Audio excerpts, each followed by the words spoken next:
Hola, soy Mauricio José Schwartz y esto es El Rey va desnudo. En algunas de las plataformas donde respondo preguntas me han preguntado en varias ocasiones sobre el movimiento neonazi de negación del Holocausto y sobre algunos mitos de este mismo acontecimiento como las lámparas con pantallas de piel humana o el jabón hecho con grasa humana. El Holocausto es el asesinato sistemático de entre 11 y 17 millones de personas a cargo de los nazis: judíos, gitanos, prisioneros de guerra, homosexuales, discapacitados, civiles de países ocupados, testigos de Jehová y disidentes políticos, todos ellos no en situación de batalla y perpetrados con la intención específica de exterminarlos como grupos humanos. Algunos historiadores limitan el concepto de holocausto a los judíos, gitanos y discapacitados, que eran los grupos que decididamente se buscaba aniquilar y eliminar de la faz de la tierra y formaron una buena parte de las víctimas, mientras que otros los circunscriben a los judíos, que claramente fueron los principales objetivos de la furia genocida nazi. Pero vamos a usar la definición más amplia, pues finalmente los negacionistas rechazan que hubiera ningún tipo de exterminio masivo, ni de judíos ni de persona alguna. Creo que vale la pena volver sobre este tema ahora que se han cumplido 75 años del fin de la Segunda Guerra Mundial, con la rendición alemana de mayo de 1945 y la japonesa en agosto. Para muchas personas esto es algo que corresponde casi a la antigüedad, es algo lejanísimo y que no nos concierne ya en este siglo XXI de telecomunicaciones, estación espacial, yihadismo y pandemias, pero nos concierne. El mundo tal como es hoy es consecuencia directa de la Segunda Guerra Mundial, de lo que ocurrió durante ella y de las circunstancias de su fin y quién la ganó, tanto como las guerras púnicas marcaron no solamente el Imperio Romano, sino prácticamente todos los acontecimientos desde entonces. Por las guerras púnicas, por ejemplo, hablamos un idioma romance. Esas guerras púnicas que nos aburrían en la escuela y que, por cierto, aprendí a entender gracias a mi querido Gisbert Haefs y su maravillosa novela Aníbal. Europa ha vivido en una guerra incesante durante los últimos 2000 años.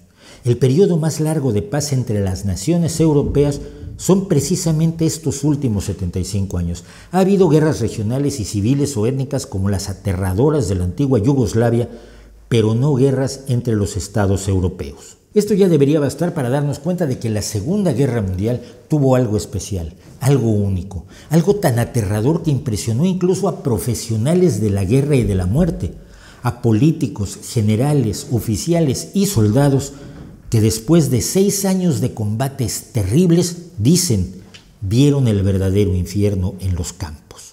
Se aterrorizaron pese a que desde 1943 había informes de lo que estaba ocurriendo. Por ejemplo, el del asombroso héroe de la resistencia polaca, Witold Pilecki, que en 1940 se hizo detener e internar en Auschwitz para ayudar a los polacos que estaban allí apresados, organizar la resistencia y ayudar a algunas fugas. Luego de 2 años y medio más o menos, él mismo escapó del campo con valiosa información y escribió un informe sobre la situación que incluía el inicio del exterminio masivo de judíos. Pero hubo 2 problemas. Primero, los informes eran tan brutales que resultaban increíbles, y los aliados que estaban fuera de la Europa ocupada pensaron que eran exageraciones, fuera con motivos políticos o humanitarios, y que tales atrocidades no eran posibles incluso en la guerra. Y en segundo lugar, los aliados no podían hacer absolutamente nada hasta que en abril de 1945 empezaron a liberar a los supervivientes de los campos, y tanto militares como políticos se aterrorizaron lo suficiente como para que pronto se planteara una Europa unificada, que es la que hoy vive el mundo y que muchos defienden o defendemos porque la opción es precisamente la guerra. Es una paz imperfecta, nos pueden decir, es cierto, pero es mucho mejor que una guerra. Aunque hay todavía gente que sueña con hazañas bélicas y que siente la sed de ver la sangre de sus adversarios, sean étnicos, políticos, religiosos o sociales. Es mejor quizás reparar todo lo que está mal en la Unión Europea que rendirnos a la vuelta a la guerra eterna. Así que lo singular de la Segunda Guerra Mundial, lo que lo cambió todo, fue el Holocausto. Me explico.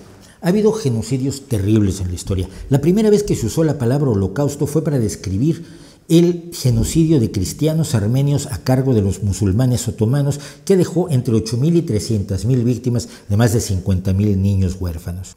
Está el genocidio de los armenios a cargo de los turcos, que dejó alrededor de 1,5 millones de víctimas entre 1915 y 1923. Están los genocidios de Stalin, el de los kazajos y el Holodomor en Ucrania. hambrunas que él provocó al tomar las cosechas para alimentar a las ciudades y para exportarlas para financiar sus proyectos de industrialización acelerada que según él pondrían a la Unión Soviética a la altura del Reino Unido o de los Estados Unidos. Y está la hambruna del gran salto adelante de Mao que dejó también millones de muertos.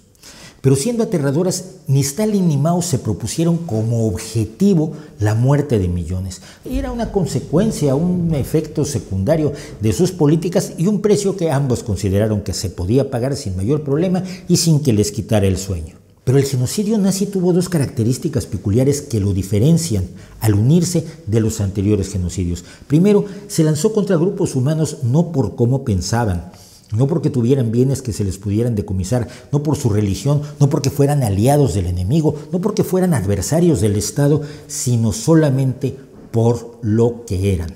Y en segundo lugar, se creó un enorme complejo industrial dedicado única y exclusivamente al exterminio de seres humanos, con tecnología especialmente creada para lograr la máxima eficiencia en la aniquilación y disposición de los cadáveres, y se organizó toda una red ferroviaria casi continental dedicada exclusivamente a transportar seres humanos para alimentar las fábricas de exterminio. Esto era único, era aterrador y era, por supuesto, innegable. Innegable hasta unos años después, claro, cuando surgió el negacionismo. Desde entonces ha habido una lucha por desmontar los argumentos negacionistas. Para ello hay enormes cantidades de evidencias que llenan libros enteros, aunque nunca convencerán a los fanáticos que precisamente por eso son fanáticos. Pero el argumento que a mí me parece absolutamente contundente y definitivo, incuestionable y final, es que los criminales nazis no negaron los crímenes, ni los grandes jerarcas que se estaban jugando la vida en los juicios de Nuremberg y en más de 20 juicios más antes y después, ni los testigos, ni los participantes en este genocidio sistemático, ni sus defensores se atrevieron a afirmar nunca, en ningún juicio de 1945 hasta el más reciente en 2016, al menos hasta el momento de grabar este video, que el crimen no hubiera ocurrido o siquiera que las cifras fueran exageradas. Nunca, nunca, nunca. Los que cometieron el Holocausto lo admitieron. Aceptaron que el programa de exterminio había ocurrido y explicaron cómo había ocurrido. Lo hicieron frente a las pruebas incontrovertibles y contundentes. Lo hicieron bajo la mirada de sus cómplices. De modo que su tibia defensa fue, por ejemplo, que no se habían enterado de lo que estaba pasando, que son palabras de Albert Speer, el arquitecto de Hitler. Alfred Rosenberg, ministro de los territorios ocupados, usó la misma defensa. Otros dijeron que, ocurrió, pero no era su responsabilidad. Hans Frank, gobernador de la Polonia ocupada, encargado de la segregación y esclavización de los judíos polacos, dijo que todo el exterminio en los campos bajo su responsabilidad en Polonia estaba a cargo de Himmler. En declaraciones escalofriantes, alguno como Wilhelm Stuckart, participante en la conferencia Wannsee sobre la solución final de la cuestión judía, dijo que él trató de evitar la masacre proponiendo medidas humanitarias como la esterilización masiva. Alguno, como August Frank, administrador económico del Reich hasta 1943, dijo que no se enteró de nada sino hasta el discurso de Posen de Himmler. Este argumento también lo presentó ante el tribunal de Nuremberg el propio Ernst Kaltenbrunner, ni más ni menos que el jefe de las fuerzas de seguridad del Reich, lo que incluía a la Gestapo o policía política. Hermann Göring, comandante de la Luftwaffe y heredero elegido de Hitler, dijo que él era impotente ante la situación. Karl Brandt, médico personal de Hitler, que experimentó con seres humanos y que fue el encargado del programa de eutanasia Action T4, que mató incluso a uno de sus propios hijos que nació con Down, dijo que cualquier código personal de ética debe rendirse al carácter total de la guerra. Hubo gente como la brutal Irma Grise, que después de reconocer su papel en la selección de presos para las cámaras de gas, trasladó la responsabilidad nuevamente a Himmler. Incluso Karl Dönitz, el sucesor de Hitler, quien firmó la rendición ante los aliados, cuando se le preguntó en el tribunal de Nuremberg si sabía de los campos, dijo sí, nunca lo he negado. Él mismo usó trabajadores esclavos de los campos para reparar sus barcos. Son notables los testimonios de quienes estuvieron a cargo de los campos, como Rudolf Höss, comandante de Auschwitz de 1940 a 1943.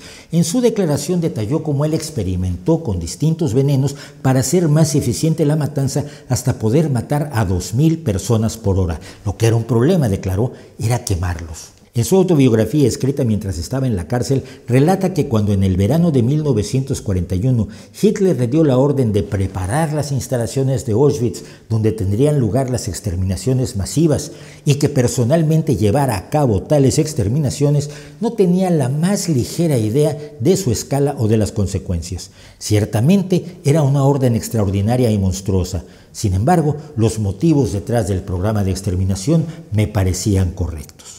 Para más precisión, el 5 de abril de 1946, Höss declaró: comandé Auschwitz hasta el 1 de diciembre de 1943 y calculo que al menos 2,5 millones de víctimas fueron ejecutadas y exterminadas allí con gases y quemadas, y al menos otro 500,000 sucumbió al hambre y a las enfermedades, haciendo un total de unos 3 millones de muertes. Curiosamente, las cifras de Höss hoy se consideran exageradas.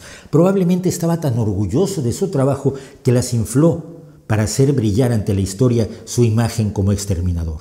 También estaba orgulloso de su labor Fritz Klein, médico de Bergen-Belsen, que dijo: mi juramento hipocrático me dice que extirpe el órgano gangrenoso del cuerpo humano. Los judíos son el apéndice gangrenoso de la humanidad, por eso los extirpé. Y está la declaración de Alfred Chrebinsky, supervisor de crueles experimentos médicos, diciendo que los niños a los que ejecutó eran solo judíos, como si eso aminorara la atrocidad. En 1961, cuando el encargado de las deportaciones de judíos, Adolf Eichmann, fue apresado en Argentina y llevado a juicio, declaró explícitamente que no negaba los hechos del Holocausto, pero había actuado siguiendo órdenes. Respondiendo a su propio abogado durante el juicio, señaló claramente: el Führer había ordenado la destrucción física de los judíos, y narra cómo vio los asesinatos masivos de los Einsatzgruppen, pero solo como informante, para luego decir que no tuvo nunca nada que ver con las ejecuciones por gas en Auschwitz, y al reconocer que estuvo en la conferencia Wannsee, que definió la forma de exterminio de los judíos europeos, se defendió diciendo que, él solo era el secretario que tomaba las minutas. Admitió también que en 1945 había dicho: saltaré a mi tumba riéndome porque la sensación de que tengo 5 millones de seres humanos en mi conciencia es para mí una fuente de extraordinaria satisfacción. Ya condenado a muerte, en correspondencia privada, lamentó que no se hubiera cumplido la misión de matar a 10,3 millones de judíos, el número total que había en la Europa ocupada. El segundo en comando de Eichmann, Dieter Wislitzeny, que documentó la declaración de Eichmann sobre su orgullo por los 5 millones de asesinatos, dio una detallada y escalofriante declaración sobre el desarrollo de los acontecimientos referidos al exterminio. Sobre la orden de Hitler de emprender la solución final al problema judío, documentada en una orden de Himmler de abril de 1942, Wislitzeny dice: me impresionó mucho este documento que le daba a Eichmann autoridad para matar a millones de personas. Lo mismo que ocurrió con Eichmann pasó en otros juicios puntuales como el de 1996 de Erich Priebke, quien aceptó sus crímenes como capitán de las SS en Roma, responsable de las deportaciones y asesinatos, pero rehuyó la responsabilidad diciendo también que seguía órdenes. Y apenas en 2012, con el nazi húngaro Laszlo Csátáry, responsable de la deportación de más de 15,000 judíos a Auschwitz, ocurrió lo mismo. Su defensa no fue eso no pasó, sino yo seguía órdenes. En 1960, Franz Stangl fue condenado a prisión perpetua por sus crímenes. Su carrera comenzó en 1940 en el programa de eutanasia Action T4, asesinando a miles de discapacitados y personas con problemas congénitos. El pretexto, la eugenesia. En 1942 fue nombrado comandante del campo de exterminio de Sobibór en Polonia y ese mismo año pasó a ser comandante de Treblinka, donde fue responsable de la muerte de 870,000 judíos. Escapó a Brasil, donde fue descubierto y llevado a juicio en Alemania. Stangl fue largamente entrevistado por la periodista británica Gita Seregni, que lo publicó en el libro Into That Darkness, traducido al español como Desde aquella oscuridad. En ningún momento Stangl niega el genocidio, el exterminio. Se defiende diciendo que tardó meses en acostumbrarse a los asesinatos y que para soportarlos bebía mucho brandy, hasta que finalmente pudo ver a sus víctimas no como humanos ni como individuos, sino como reses en el matadero, como cargamento. En el juicio diría que él no enviaba a las víctimas a la cámara de gases, sino que solo seguía órdenes. Era el sistema y funcionaba, le dijo a Seregni. Un caso similar de un criminal de guerra que cumplió su condena y habló después, cuando podía haberse acogido a la fábula negacionista de los neonazis, fue el de Franz Sochomel, que participó tanto en el programa de eutanasia Action T4 como en el exterminio judío en los campos de Treblinka y Sobibor, y después también en las ejecuciones masivas de los Einsatzgruppen en la zona del Adriático. En Treblinka, precisamente, fue subordinado de Franz Stangl. Condenado en el juicio de Treblinka de 1965, emprendido por el propio gobierno alemán después de investigar los hechos, Schuschomel fue condenado a 5 años en la cárcel. En ninguna de sus declaraciones negó las atrocidades, aunque se presentó como alguien que nunca participó en ellas, más que como espectador. El 27 de abril de 1976, el cineasta francés Claude Lanzmann entrevistó a Schuschomel grabándolo sin que éste lo supiera en un hotel en el pueblo natal de Hitler.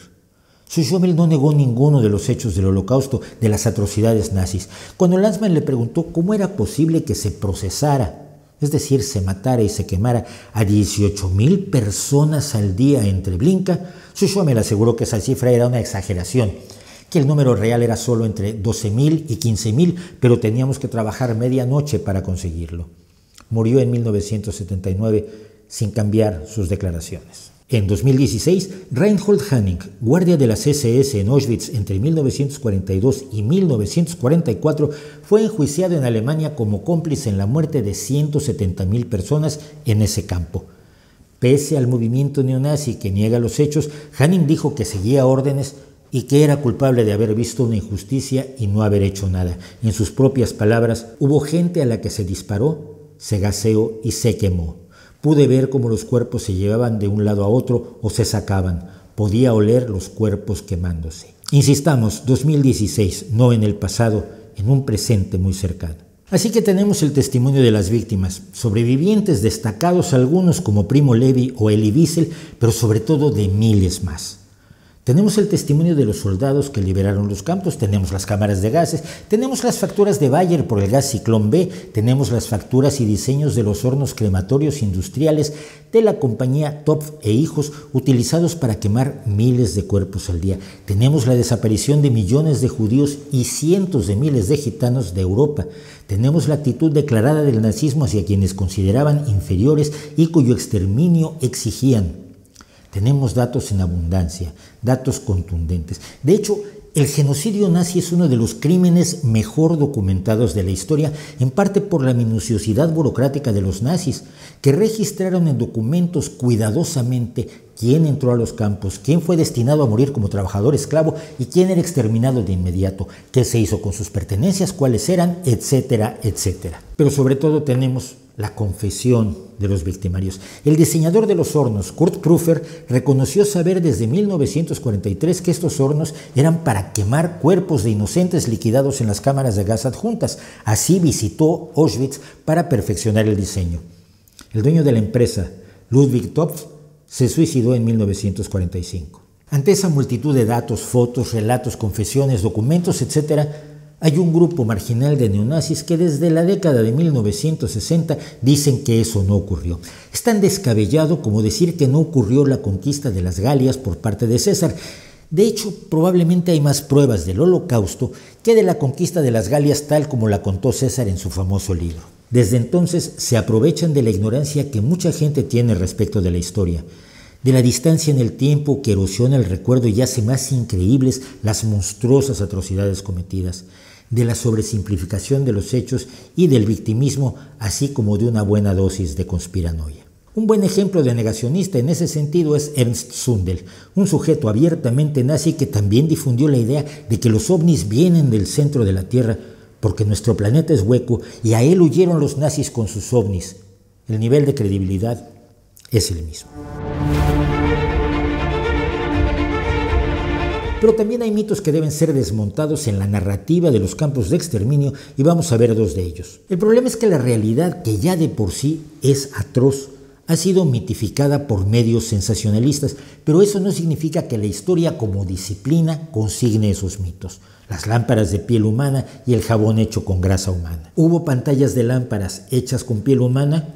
No hay pruebas de ello y no se puede afirmar. Ningún historiador serio lo afirma, solo aparece en el imaginario popular y en el periodismo malo. La historia de las lámparas se contó alrededor de la brutal Ilse Koch, esposa de Karl Otto Koch, comandante del campo de Buchenwald hasta 1943 y de la que se decía que le gustaba guardar recuerdos humanos, especialmente trozos de piel humana con tatuajes. Hubo una leyenda de que con tales pieles se hizo la pantalla de una lámpara. En el National Museum of Health and Medicine y en los National Archives existen órganos humanos preservados y 6 trozos de piel humana curtida con tatuajes que se encontraron en Buchenwald. Se tienen testimonios de que el propio Karl Otto Koch ordenó a los guardias del campo que suspendieran su práctica de regalarse souvenirs humanos, como serían trozos de piel con tatuajes y cabezas reducidas. Pero nunca se ha encontrado una pantalla de lámpara hecha de piel humana y no hubo pruebas de que en poder de Ilse Koch, detenida cuando ya no era oficial a cargo del campo, hubiera ni lámparas, ni piel, ni recuerdos humanos. El otro mito es el jabón con grasa humana.